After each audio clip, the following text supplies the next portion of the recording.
89 में भारत की सेना जाती है श्रीलंका में लड़ने के लिए। कहां जाती है? ये भी एक बड़ा जोरदार किस्सा है जो हम भारत के लोग जानते ही नहीं। श्रीलंका के अंदर दो प्रकार के लोग रहते हैं श्रीलंका में। एक तो श्रीलंका के लोग रहते हैं जिनको बोलते हैं सिंहली।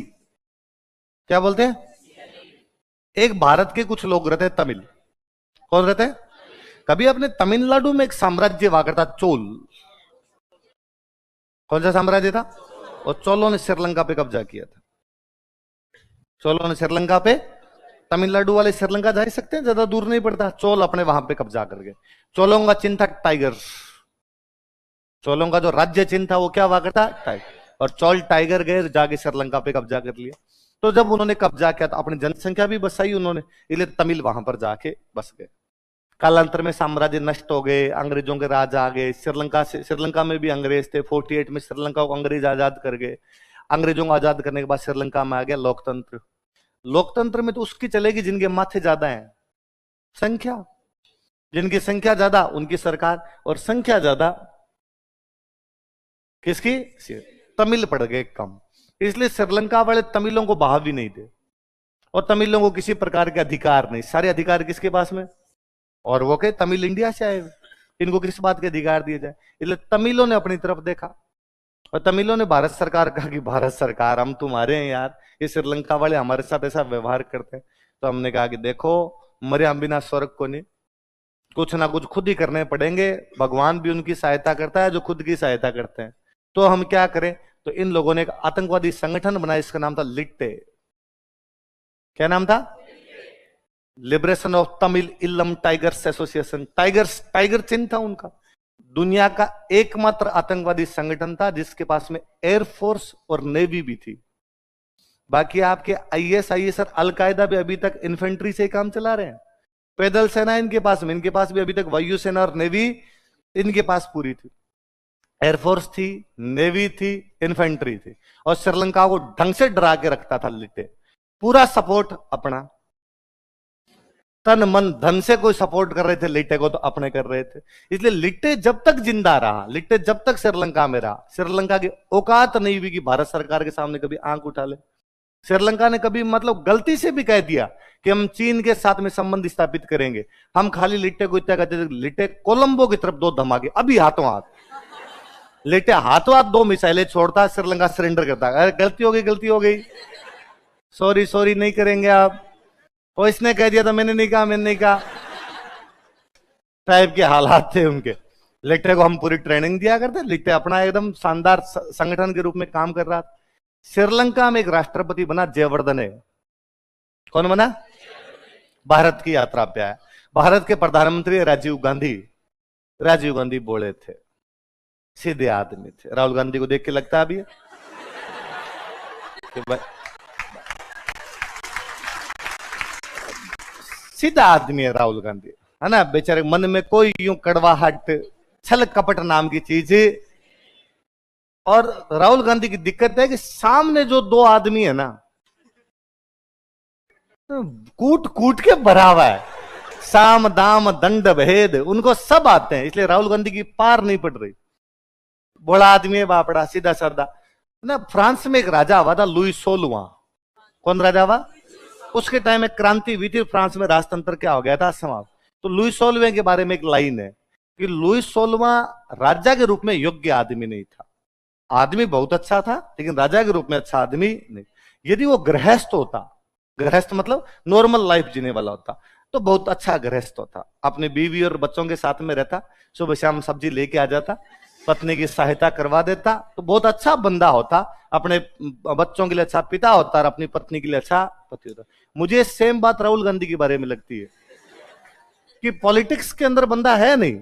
आप किसी भी आदमी को जबरदस्ती कहीं पर सेट नहीं कर सकते।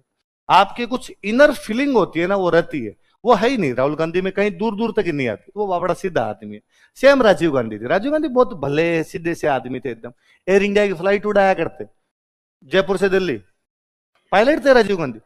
Monday to Friday Air India की फ्लाइट उड़ाई, सैटरडे संडे 2 दिन का वीकेंड मिला करता था। इसमें अपनी विदेशी पत्नी को लेकर इंडिया गेट पे गए और आइसक्रीम खा के वापस आ गए।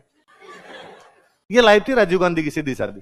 अचानक इंदिरा गांधी की डेथ होती है, इंदिरा गांधी की डेथ के बाद राजीव अचानक क्या बन गए, प्रधानमंत्री। तो राजीव गांधी भारत के वो प्रधानमंत्री है जो संसद में सबसे कम बोले हैं, मनमोहन सिंह से भी कम।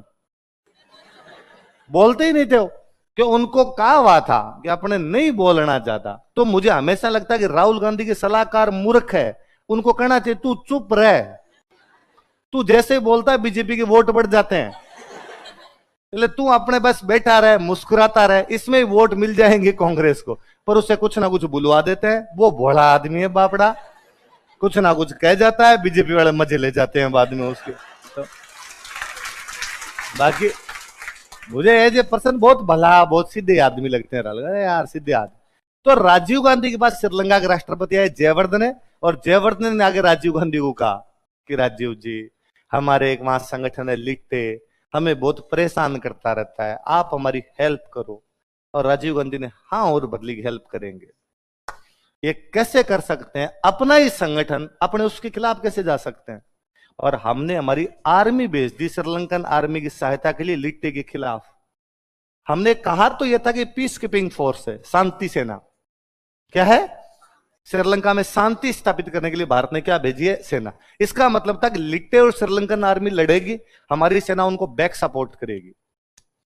लेकिन श्रीलंका ने अपने साथ बड़ी चालूपना किया और श्रीलंका ने अपनी आर्मी कर दिया आगे, श्रीलंकन आर्मी पीछे। अब लड़ाई अपने और लिट्टे के बीच, मतलब इंडिया वर्सेज इंडिया।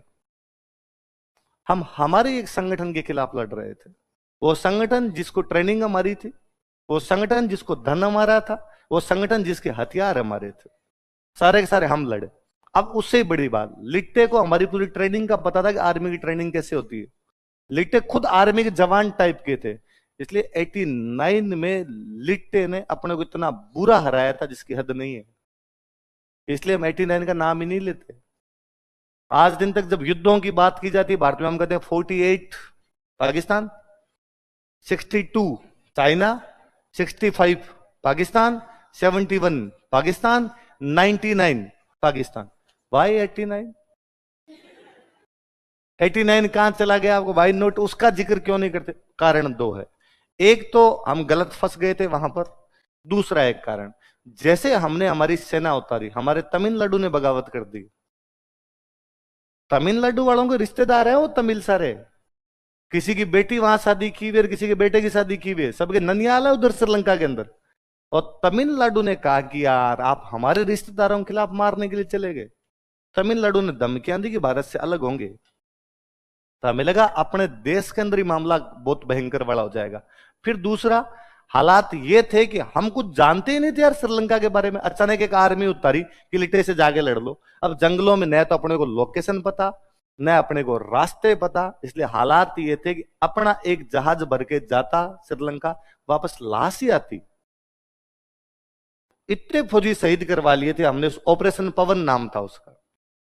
मेरे फूफो साहब उस ऑपरेशन पवन के अंदर थे। तो फूफो साहब बताते हैं कि यार हालात ये थे कि बटालियन की बटालियन साफ हो जाया करती। तो खुद का एक किस्सा बताते हैं कि मैं जिस बटालियन के अंदर था, एक दिन हमारी पूरी बटालियन उड़ जाती। हम जितने कोई लोग थे वो जा रहे थे, एक पुल पास क्रॉस करना था, नदी थी, नदी के ऊपर से एक पुल क्रॉस करना था। दो बिहार के लड़के, नए नए यंग लड़के, एकदम फौज के में लगे, जीजा साड़ा और आपस में यंग लड़के थे, थोड़ा यूं जोश ज्यादा था, तो वो आगे आगे चल रहे थे, तो यूं थोड़ा आगे भाग के जा रहे थे। उस पुल पे लिट्टे वालों ने बम फिट कर रखा था। वो दो लड़के, पूरी बटालियन साथ में चल रही है, वो दो लड़के जोश जोश में थोड़ा आगे चले गए। तो पुल पे जैसे था, पुल पे जैसे बाहर आएगा पुल उड़ जाएगा, वो दो लड़के पहुंचे, इसलिए पुल उड़ा तो दो लड़के शहीद हुए, वरना पूरी बटालियन साफ कर देते। हम बाकी पीछे रह गए केवल उन दो लड़कों के चक्कर। यदि वो दो लड़के नहीं जाए तब तो पूरी बटालियन साफ हो जाए, और वो बेचारे जीजा साड़ा दोनों उस युद्ध में शहीद हो गए। और ऐसे लिट्टे वालों ने भयंकर मारे थे कि किसी फौजी को पकड़ लेना, उसके गले में टायर डालना और फिर आग लगा देनी, जलो। और लिट्टे को इस बात का गुस्सा था कि इंडियन आर्मी अपने खिलाफ कैसे आ सकती। तो वो उसके तो किस्से सुने तो वैसे है कि अपना एक जवान खड़ा है उनके इलाके के अंदर और सिक्योरिटी के लिए, पीस कीपिंग है तो शांति के लिए खड़ा है। पास से एक स्कूटी निकली है, एक मोटरसाइकिल निकली है, उस पर दो लड़कियां हैं। महिलाओं को देख के वैसे थोड़ा सॉफ्ट कॉर्नर टाइप का है कि यार महिलाएं हैं बस ठीक है, कोई जा रही होगी, किसी काम जा रही होगी, साधारण लड़कियां, जैसे साधारण जो कपड़े पहनने वाली महिला, वैसे एकदम साधारण महिला एकदम पास से निकली, या तो एकदम पास से निकली एकदम किसी लड़की ने अपना छुरा निकला और मार गई, या वो इतनी शानदार शार्प शूटर थी कि आगे जाती भी उसने पीछे से बंदूकियों घुमाई उड़ा दिया। इसलिए जो फैमिली मैन वाली वेब सीरीज है उसमें जो सेकंड वाला वो लिटेगा ही तो है। तो उस लड़की को देखो कमांडर कितनी शानदार है, उसको पूरी ट्रेनिंग दी थी, लिटे वाली ट्रेनिंग ऐसी थी। तो हमारी इंडियन आर्मी का इतना मोरल डाउन था जिसकी हद नहीं। भारत सरकार को लगा अब क्या क्या जाए, अब अपने को बाहर आना है, अपने को पता चल गया गलती होगी, गलती को सुधार लिया जाए, अब अपने श्रीलंका में लड़ेंगे नहीं, लिटे से वापस लड़ाई बंद करेंगे और अपने वापस आएंगे। पर वापस ऐसे आ जाए सीधा सीधा तो आर्मी का मोरल और डाउन रहेगा। इसलिए हमने एक हमारे ऐसे ऑफिसर को याद किया जिसे कई साल पहले हमने रिटायर कर दिया था, मेजर भवानी सिंह। 72 में रिटायर किया हुआ मेजर 17 साल बाद वापस बुलाया गया 1989 में। भारत में एकमात्र उदाहरण होगा जब किसी रिटायर्ड ऑफिसर को हमने वापस बुला लिया, उन्हें श्रीलंका भेजा कि आप तो जाओ, आर्मी का थोड़ा मोरल अप करो और वापस लेके आओ। पर यदि आप आर्मी में भेजोगे तो रैंक दे के भेजो, तो मेजर से रिटायर हुए आदमी को रैंक दी गई ब्रिगेडियर बनाकर वहां पर भेजा गया। भवानी सिंह जी गए, जैसे तैसे करके अपने इंडियन आर्मी का वहां थोड़ा मोरल अप किया, थोड़े एक आधे युद्ध वहां जीते, जीतने के बाद पूरी आर्मी को अपने लेके आए। जब आर्मी अपनी वापस चेन्नई के यहाँ पोर्ट पे उतरी थी तो तमिलनाडु वालों ने टमाटर फेंके थे गले हुए, बाटे मारे थे इंडियन आर्मी को, और भारत की सेना के वो मुर्दाबाद के नारे लगा दिए थे तमिलनाडु। उनका कहना था इंडियन आर्मी हमारे खिलाफ लड़ने के लिए गई। इससे तमिलों को इतना गुस्सा आया कि तमिलों ने राजीव गांधी को मार दिया। 91 के अंदर राजीव गांधी वहां पर एक चुनावी सभा को संबोधित कर रहे थे, चुनावी सभा के अंदर राजीव गांधी को मार दिया। जब राजीव गांधी को मारा तो हमने लिट्टे गलती थी हमारी, हम तुम्हारे खिलाफ गए, इस बात को हम मानते हैं, लेकिन तुमने प्रधानमंत्री को मार के बहुत गलत किया। राजीव गांधी प्रधानमंत्री नहीं है, वो हेड ऑफ द नेशन है, वो हमारा मुकुट है प्रधानमंत्री। प्रधानमंत्री व्यक्ति नहीं है, प्रधानमंत्री पद है। और पद को यदि कोई मारता ना, ये हमारी एकता अखंडता पे खतरा है। तो हमने लिट्टे को बाद में सब कुछ देना बंद किया, हमने लिट्टे से हाथ खींचे, और जब हमने लिट्टे से हाथ खींचे तो श्रीलंका में लिट्टे को लिटा लिटा के मारा, और 2007 तक आते आते लिट्टे को पूरी तरीके से श्रीलंका ने समाप्ति कर दी, क्योंकि लिट्टे अपने पीछे कूद रहा था। मारवाड़ी कहावत है कि टोकड़ियों खुंटा पान कूद है। गाय का बच्चा होता है ना, गाय का टोकड़ी आप बोलते हैं, तो खुंटा बंधा हुआ होता है, तो खुंटे की कभी इधर मारता है कभी इधर मारता है, तो लगता है इससे कि अभी तुड़ आगे भाग जाएगा। और यदि आप उसको खोल दो तो कहीं नहीं जाता, वहीं खड़ा रहता है। क्योंकि भाई टोकड़िया क्यों कर रहा था, कि तो खुंटे को चेक कर रहा था कि कितना मजबूत है।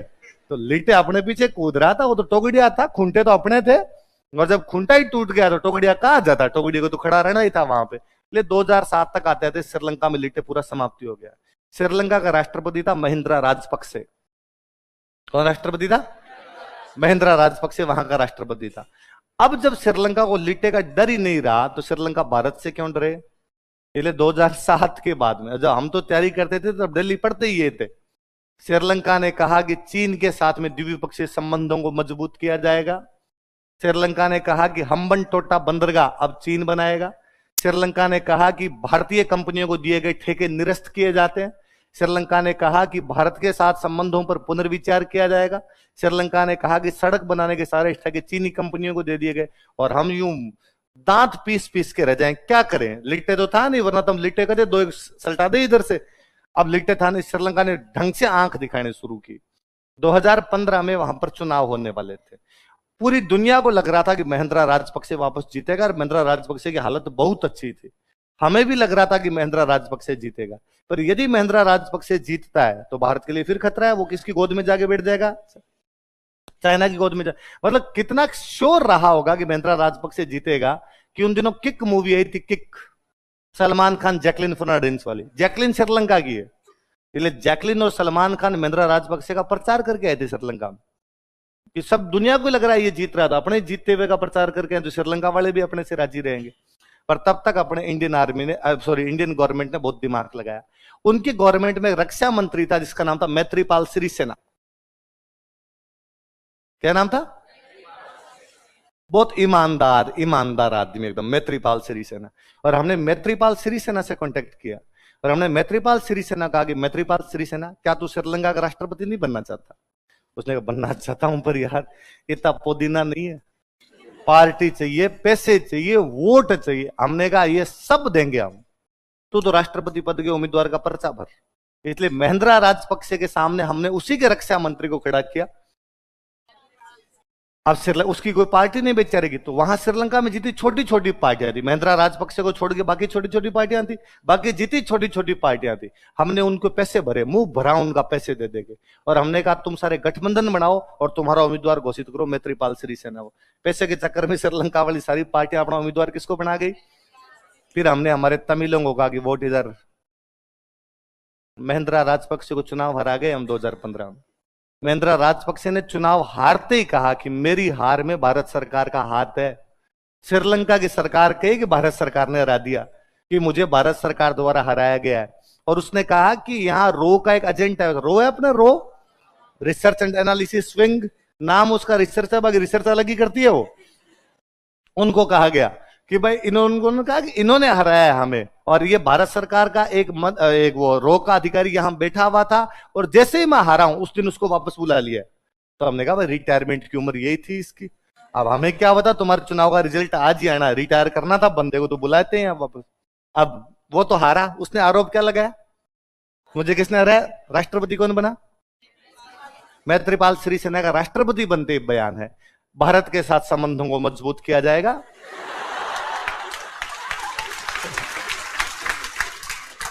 मैत्रीपाल सिरिसेना करेंगे पहला विदेश यात्रा भारत की, सबसे पहले भारत, हम माई बाप हैं क्यों ना आए। मैत्रीपाल सिरिसेना ने कहा कि चीन के साथ संबंधों पर पुनर्विचार किया जाएगा। अगले 5 साल में हमने चाइनीज कंपनियों के सारे ठेके उठा दिए, वापस हमने भारत का वर्चस्व स्थापित किया। मैत्रीपाल सिरिसेना पहली विदेश यात्रा के लिए भारत आए, उनका दौरा बड़ा पॉपुलर रहा था कि मोदी जी उसमें इंग्लिश में भाषण दे गए थे उस दौरे में। तो मोदी जी को मेरी तरह अंग्रेजी, तो किसी ने उनको भाषण लिख के दिया होगा, तो उन्होंने याद कर लिया, याद करके बोल रहे थे। तब उन्होंने वो कि बोलना तो यह था कि मिस्टर सिरिसेना और मिसेज सिरिसेना, वो मिसेज को लिखा हुआ था। तो उन्होंने कहा मित्रों, mister Sirisena and MRS Sirisena. तो कोई ना भाई बोल गया तो बोल गया, इसमें क्या है, नहीं आती अंग्रेजी थी। तो ये मैत्रीपाल सिरिसेना भारत का दौरा करने के लिए। अब वो महिंद्रा राजपक्षे प्रधानमंत्री का चुनाव लड़ गया, उधर से श्रीलंका में प्रधानमंत्री का हमने फिर बंदा खड़ा किया, हमारा चंद्रिका कुमार विक्रम सिंह। कुमार विक्रम सिंह का तो प्रधानमंत्री लड़, हमने महिंद्रा राजपक्षे को पहले राष्ट्रपति में रहा, फिर प्रधानमंत्री में और रहा। फिर हमने महिंद्रा राजपक्षे को कहा कि तेरे को हम पार्षद नहीं बनने देंगे। मतलब पार्षद भी बहुत बड़ी बात है, श्रीलंका में भीख मांगेगा तू, भीख, तूने हमसे पंगा लिया है। इसलिए बेचारा महिंद्रा राजपक्षे 2019 में 15 दिन दिल्ली बैठा रहा, और इन बीजेपी वाले नेताओं के पग पूजे उसने, कहा बापूड़ा कैरियर बर्बाद हो गया,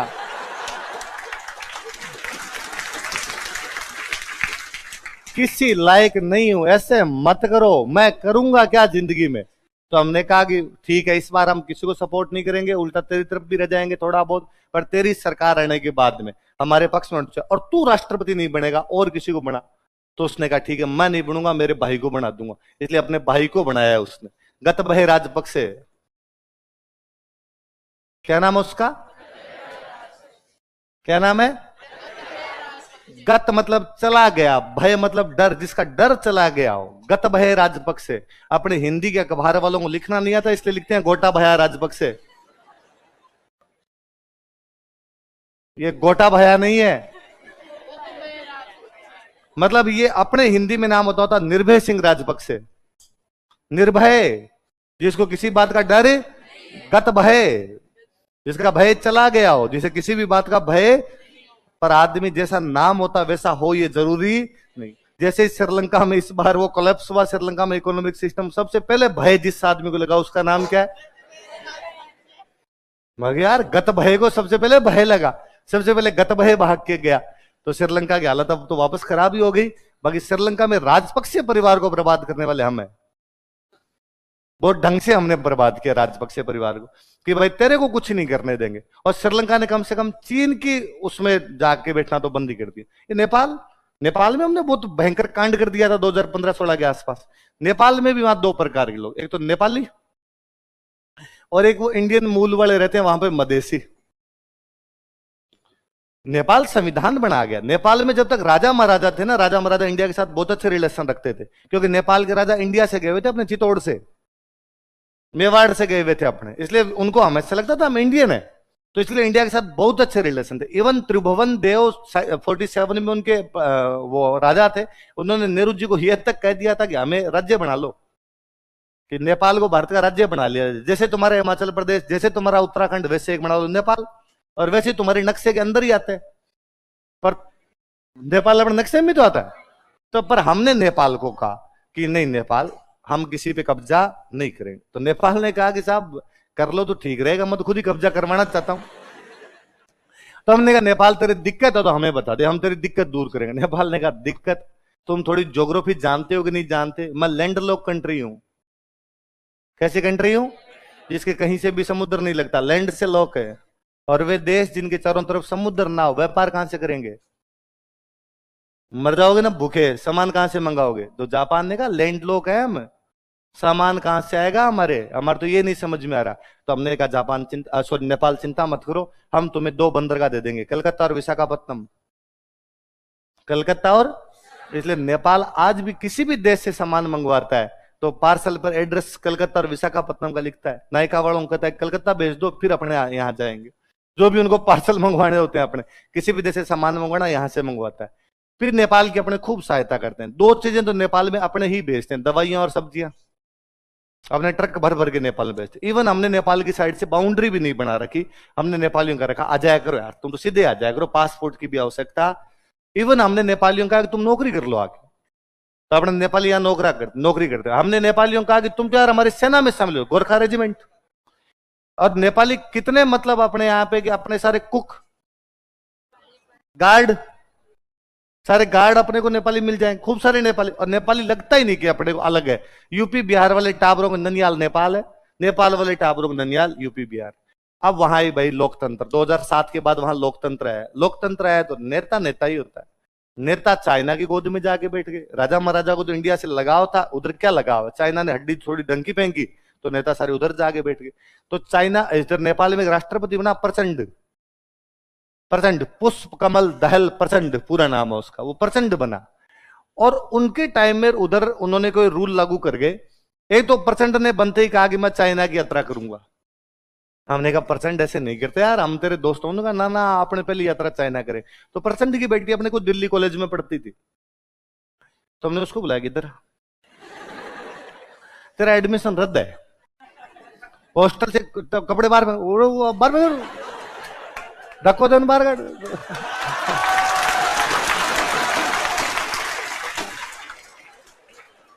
और रेस्टिगेट करो और इसकी डिग्री पे लिखो कि और कोई यूनिवर्सिटी दुनिया में इसको एडमिशन ही ना दे।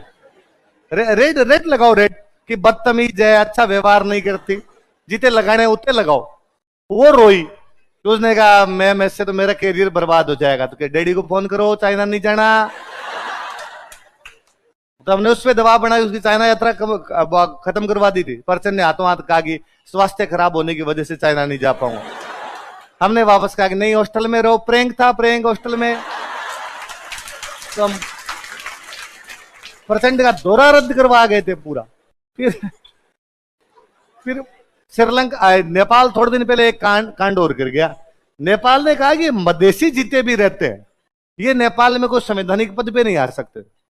नेपाल का राष्ट्रपति, प्रधानमंत्री, ऐसे जो बड़े पोस्ट जो भी होगी उनके ऊपर मधेसी, मतलब मधेसियों को नेपाल के संविधान में कोई भी अधिकार, मधेसी बापड़े इंडियन है सारे। मधेसियों ने अपनी तरफ देखा कि यार ये क्या कर दिया। तो हमने कहा चिंता मत करो, तुम तो एक काम करो, अपने ट्रक भर के आते हैं सब्जियों के, अपने ट्रक भर के आते हैं दवाइयों के। जैसे नेपाल की सीमा में घुसे तुम इसमें आग लगा दो, 10-15 ट्रक जला दो, ड्राइवर का ध्यान रखना, भगा देना, फिर चला दो। मधेसियों ने ट्रक गया, ट्रक वाले भी तो मधेसी है, इधर वाले वो है, उनको जाकर नीचे उतर ट्रक में लगा दी आग।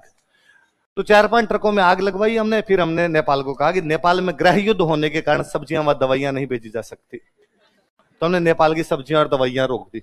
तो नेपाल ने कहा यार बिना सब्जियों के खाएं क्या, बिना दवाइयों के हॉस्पिटल में लोग मर जाएंगे हमारे। तो हमने कहा भाई तुम्हारे सिविल वॉर चल रहा है, जब तक तुम्हारा सिविल वॉर समाप्त नहीं होता, बाउंड्री के ऊपर एकदम लोग ट्रक चला रहे हैं, तब तक हम कुछ भी भेजेंगे। नेपाल का करवाया तुमने, ऐसे थोड़ी करते हैं यार। करने का तो देख लो अपने हिसाब से। मतलब वो तो मुझे बड़ी हंसी आती है कि आधे घंटे में 2 न्यूज आती है टीवी पे। आधे घंटे पहले एक न्यूज आती है कि नेपाल के संविधान में मधेशियों को भी यथा योग्य स्थान दिया जाएगा, नेपाल के संविधान में संशोधन किया जाएगा तथा मधेसी भी सम्मान उसमें शामिल किए जाएंगे। आधे घंटे बाद की न्यूज है। नेपाल में गृह युद्ध समाप्त, भारत ने कहा कि दवाइयां और सब्जियां पहले की तरह भेजी जाएगी। आधे घंटे में कैसे भेज गए तुम लोग? तो अपने ढंग से कांड करने वाले लोग हैं। तो ना आज के बाद ये बात कभी किसी को मत करना कि भारत शांति प्रिय देश है। भाई अपने से ज्यादा अशांति करने वाला कोई देश ही नहीं। खुले खुले कहना नहीं, चिटा चिटा नहीं कहना, पर पता अपने को भी क्यों कहना कि है शांति प्रिय तो है। शांति चारों तरफ शांति रखने, और शांति तभी रहेगी जब इन बाकियों को परेशान करके रखोगे। जब बाकी अशांत रहोगे तब तुम शांत रहोगे। यदि बाकी अशांत नहीं रहेंगे तो तुम्हें अशांत करेंगे। विदेश नीति का सीधा सीधा फंडा है, ये कूटनीति है, उनको आपको करना जरूरी पड़ेगा भाई साहब।